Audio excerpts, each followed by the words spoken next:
ஒரு வருஷம் ஆச்சு.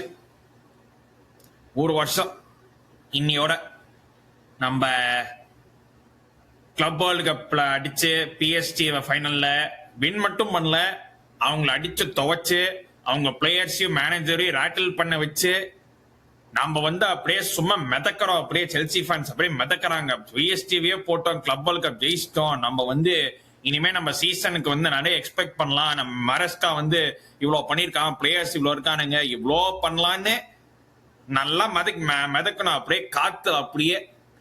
அப்புறம் அந்த தலைவர் மூட்ல தான் என்ன ஆட்டம் போட்டடா அப்படின்னு.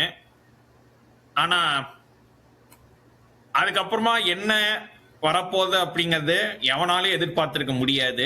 ஐ மீன் நார்மலாவே யாருமே பெருசா எதிர்பார்க்க முடியாது. Because football anything can happen. But இவ்வளோ கேவலமா ஆகும்னு சத்தியமா எவனும் எதிர்பார்த்திருக்க மாட்டான். அதாவது என்னன்னா, ஒரு வருஷம் முன்னாடி போலாமே, ஒரு டீசென்டான ஒரு இதுல இருந்தோம், ஒரு ஹைல இருந்தோம், சீசனை நல்லா முடிச்சோம், கான்ஃபரன்ஸ் லீக் ஜெயிச்சோம், கிளப் வேர்ல்ட் கப் குள்ள போறோம், பிளமிங்க ஒரு மேட்ச் தோத்தோம். ஆனா எப்படியோ கடவுள் புண்ணியத்துல நமக்கு ஒரு favourable side of the draw மாதிரி வருது. ஒரு சைட் ஆஃப் த டிரால வித் இஸ் ஆப்போசிட் சைட்ல பிஎஸ்டி ஃபேஸ் பண்ண டிரா சைடு வந்து அங்க மட்ரிட் இருந்தாங்க, பயன் இருந்தானுங்க, எல்லாம் இருந்தானுங்க. நம்ம சைட்ல பார்த்தோம்னா ஓரளவுக்கு பாமேரஸ், ஃப்ளூமினேஸ் இந்த மாதிரி டீம்ஸ்லாம் சொத்தைங்கன்னு சொல்ல மாட்டேன், பட் ஒரு மாதிரி ஃபேவரபிள்னு சொல்லலாம். லைக் இப்போ வந்து செமிஃபைனல்ல if you want to face ஃப்ளூமினிஸியா ரியல் மட்ரிட்னு கேட்டீங்கன்னா நான் ஃப்ளூமினிஸ் தான் சொல்லுவேன். நான் no disrespect to them, but I feel that Madrid is எங்களுக்கு வந்து tougher opponent compared to Fluminense அப்படின்னு நான் சொல்லுவேன். சரி, ஒவ்வொன்றா தாண்டி வரும், நல்ல நல்ல டீம்ஸ் எல்லாம் நாக் அவுட் ஆறாங்க. சரி ஓகே, ஒருவேளை நமக்கு சான்ஸ் வருமோ, ஒருவேளை நம்ம வந்து ஆல் த வே போலாமான்னு டோர்னமெண்ட் நடக்கிறப்போ யோசனைகள்லாம் இருந்துச்சு. ஏன்னா வந்து நிறைய பேருக்கு வந்து சரி ஓகே எக்ஸ்ட்ரா டோர்னமெண்ட் தானே, என்னத்தை பெருசா ஆயிட போகுதுன்னு சில டவுட்ஸ் தான் இருந்திருக்கும். ஆனா டோர்னமெண்ட் போக போக நம்ம மனசுக்குள்ளேயே ஒருவேளை ஜெயிக்கலாமோ, ஒருவேளை அட்லீஸ்ட் செமிஸ் ஃபைனல்ஸ் ஆச்சு போலாமோ அப்படின்னு ஒரு தாட் ப்ராசஸ் தான் இருந்தாங்க நம்ம செல்சி ஃபேன்ஸ். சரி, பாமினஸ் அடிச்சோம், அப்புறம் ஃபுல்மினஸ் அடிச்சோம், எல்லாம் போறோம். கடைசியில ஃபைனல் போயிட்டோம். Ultimately final on the day anything can happen. இது வந்து ஒன் ஆஃப் கேம் தான். ஸோ யார் என்ன வேணும் நடக்கலாம். யார் ஆடுறோம்னா பிஎஸ்டி டீம் ஜஸ்ட் ரீசெண்டா தான் ஃபர்ஸ்ட் டைம் யூரோப்பியன் சாம்பியன்ஸ் ஆனாங்க. லூயிஸ் என்ரிகே கோச், பிளேயர்ஸ் எல்லாமே வேற லெவல். லைக் வந்து ஒருத்தரோ ஒரு இடத்துல கலக்கிட்டு இருக்கானுங்க. நம்ம லைக் ஓகே சரி இவ்வளவு தூரம் வந்துட்டோம், பிஎஸ்டி தோத்தா இன்னும் அசிங்கம் இல்லைன்னு நிறைய பேர் யோசிச்சிருப்பானுங்க. சில பேர் ஓகே கொஞ்சம் ஆப்டிமிஸ்டிக் வந்து ஓகே ஜெயிக்கலாம் அப்படின்னு. நீங்க ரெண்டு விதமும் பார்க்கலாம். நான் எப்படி இருந்தேன்னா, okay I want Chelsea to win, but I don't see them winning. Like எனக்கு செல்சி தான் ஆசை, செல்சி எல்லாமே இதுதான். But PSG are just a better team, அது ஒத்துந்தான் ஆனும். பிஎஸ்டி மூலம் பெட்டர் டீம் தான், ஒத்துந்தான் ஆனும். அவங்க கிட்ட தோத்தா என்ன இதுன்னு அப்படின்னு ஒரு மைண்ட் செட்ல தான் இருந்தேன் நானு. சரின்னு கேம் ஆரம்பிச்சது. கேம் போக போக நம்மளும் நல்லா ஆரம்பிச்சோம். பிஎஸ்டி ஓரளவுக்கு ஈக்குவலாவே போயிருந்தாங்க. சரி நம்மளுக்கு ஓகே, ஒருவேளை நம்ம ஃபர்ஸ்ட் கோல் அடிச்சா நம்ம கொஞ்சம் இதுவாகலாமோ அப்படின்னு. அப்புறம் வந்து ஃபர்ஸ்ட் கோல் நம்ம அடிச்சோம். ஃபர்ஸ்ட் கோல் அப்படியே லைக் ஓகேடா ஒரு கோல் அடிச்சிட்டோம்னா இதுக்கப்புறம் நம்ம வந்து கேவலமா உட்காந்து பார்த்த பஸ் உட்காந்து ஃபுல் பஸ்ஸை போறோம்னு. ஏன்னா அதுக்கு முன்னாடி வந்து ஆக்சுவலி ப்ரீ மேட்ச் பிரஸ் கான்ஃபரன்ஸ்லயோ முன்னாடினாலோ யாரோ மரஸ்காவை கேட்டாங்க, இந்த மாதிரி are you prepare to suffer without the ball அப்படின்னு. அதுக்கு அவர் வந்து ஒரு பதிலளி போட்டாரு, ஹூ செட் சஃபர் அப்படின்னு. இன்னும் இவ்வளவு திமிரா இருக்காரு, என்ன கொஞ்சம் தனாவட்டா பேசுறாரே அப்படின்னு அப்ப எனக்கு தோணுச்சு. ஆனா மேட்ச் அப்போ வந்து இறக்கி விட்டாங்க. அதுக்கப்புறமா வந்து நம்ம பிஎஸ்டியை போட்டு அடிக்க மட்டும் செய்யல, புரட்டி எடுத்தோம். We completely dismantle PSG. நம்ம வந்து அந்த மாதிரி ஒரு ஃபைனலா நம்ம இது வரைக்கும் நம்ம அந்த மாதிரி ஒரு கேம், அந்த மாதிரி ஒரு ஃபைனல் நான் வந்து 2010ல இருந்து செல்சியை பாக்குற ஒரு ஆளு. லைக் இந்த 15-16 இயர்ஸ்ல நான் எழுதி தரேன், that is the best Chelsea performance I've ever seen from any team. Like அந்த பர்ஃபார்மன்ஸ் அந்த இதுவை டாப்பே பண்ண முடியாது. அதுக்கு முன்னாடி நான் எது டாப் பர்ஃபார்மன்ஸ் வச்சிருந்தேன்னா 2016-17 சீசன்ல எவர்டன் நம்ம வந்து ஃபைனல் நடிப்போம் ஸ்டாம்ஃபோர்ட் பிரிட்ஜ்ல அன்டோனியோ கான்டே சீசன்ல.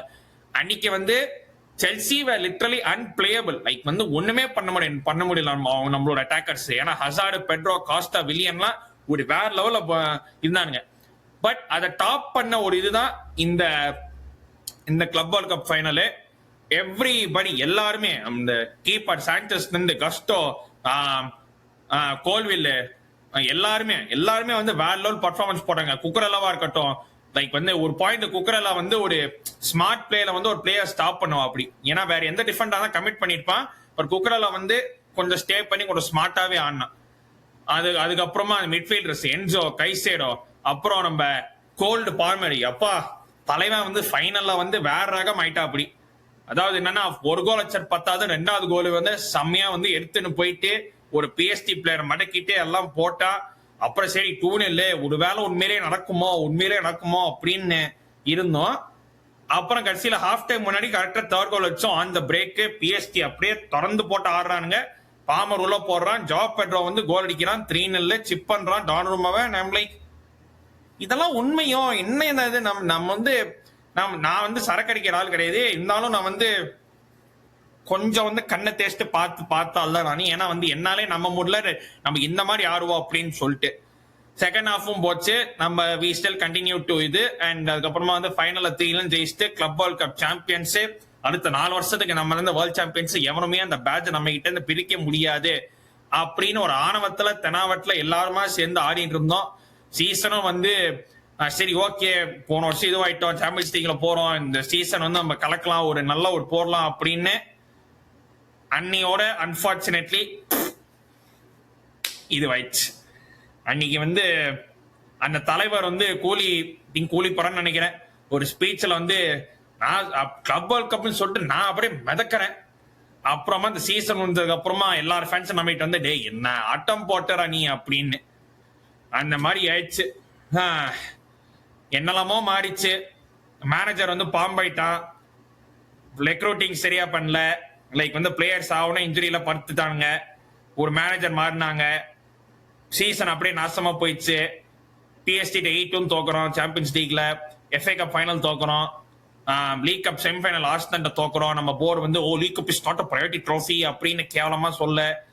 லீக்ல நம்ம வந்து டிசம்பர் வரைக்கும் எப்படியோ செகண்ட் இருந்த நம்ம ஜனவரில இருந்து ஐ திங்க் மே வரைக்கும் ஐ திங்க் மொத்தமாவே ஒரு 3-4 மேட்ச் தான் ஜெயிச்சிருப்போம்னு நினைக்கிறேன். நம்ம வந்து கடைசியில யூரோப்பா லீக் கூட குவாலிஃபை வக்கில்லாம 10th பினிஷ் பண்ணி யூரோப்பே இல்லாம பண்ணிட்டோம். அந்த அளவுக்கு அப்படியே இங்கிருந்தோ இந்த நம்ம நாசமா போகி, அதாவது ஒரு சீசனுக்குள்ள எவ்வளோ மேல கீழே போக முடியுங்கிறது நம்ம பார்த்துட்டோம்னு நினைக்கிறேன். இதுக்கு மேல பார்க்க முடியாது, பிகாஸ் இதுக்கு கீழே போக முடியாதுன்னு நினைக்கிறேன். I mean, of course, we have Xabi Alonso now, and I think வந்து we should finish top 4, top 5 because one game a week தான் அப்படின்னு நான் நினைக்கிறேன். பட் ஒரு வருஷத்துல என்னெல்லாம் மாறலாம் பாருங்க. ஒரு வருஷத்துல எங்கேயோ ஹைல இருந்தோம், ஜாலியா இருந்தோம், நியூயார்க் சிட்டியே வந்து ப்ளூ ஆக்கி விட்டோம். ஒரு வருஷம் கழிச்சு பார்த்தா இப்படியாய் நிக்குது. அதாவது 1008 பிரச்சனை. அதாவது செல்சி மட்டும்தான் இப்ப எப்படின்னா, செல்சி கிளப்புக்குள்ள பிரச்சனை இல்ல, பிரச்சனைக்குள்ள கிளப். இன்னொரு வாட்டி சொல்றேன், செல்சி ஃபுட்பால் கிளப்புக்குள்ள பிரச்சனை கிடையாது, பிரச்சனைக்கு நடுவுல தான் செல்சி ஃபுட்பால் கிளப். ஏன்னா ஃபுட்பால் கிளப்புக்கு இந்த ஃபுட்பாலுங்கிறது ஒரு சும்மா சைடு இதுதான். ஆனா ஏதாவது பிரச்சனை வந்துட்டே இருக்கணும். மேனேஜர் பிரச்சனை, பிளேயர் பிரச்சனை, இது பிரச்சனை, போர்டு பிரச்சனை, ஃபேன்ஸ் ப்ரொடெஸ்ட் கிட்டஸ்ட், இது அந்த பிரச்சனை தான் ஃபர்ஸ்ட் வரணும். அதுக்கப்புறம் தான் ஃபுட்பால் சைடு, பிசினஸ் சைடு அதெல்லாம் தான். அந்த மாதிரி ஒரு கேஸ் ஃபுட்பால் கிளப்பா ஆக்கி விட்டானுங்க நம்மளுடைய பிரில்லியண்டான ஸ்போர்ட்டிங் டைரக்டர்ஸ். இப்போ ஆண்ட்ரே சாண்டோஸை செல் பண்ணிட்டோம், குக்ரெல்லாவை செல் பண்ணிட்டோம், Enzo Fernandez hopefully he will stay. அப்புறம் தெரியல, ஐ மீன் அலோன்சோ நல்ல கோச் தான், but I have to see it. அது வந்து நம்ம எப்படி சீசன் ஆட போறாங்க அப்படின்னு தான் வெயிட் பண்ணி தான் பார்க்க வேண்டும். அது வரைக்கும் பொறுத்து வந்து பாருங்கள். செல்சி பத்தி நான் ரெகுலரா 2 வீக்ஸ்க்கு அப்புறமால இருந்து போடுறேன், ஒன்ஸ் வேர்ல்ட் கப் முடிஞ்சோடனே. அண்ட் அங்கேருந்து எத்தனை போலாம் மக்களே. வேறு பிடிச்சிச்சுன்னா லைக் அண்ட் சப்ஸ்கிரைப். இன்னொரு வீடியோ லைவ்ல சந்திக்கிறேன். அது வரை நன்றி, வணக்கம், take care and stay safe everybody.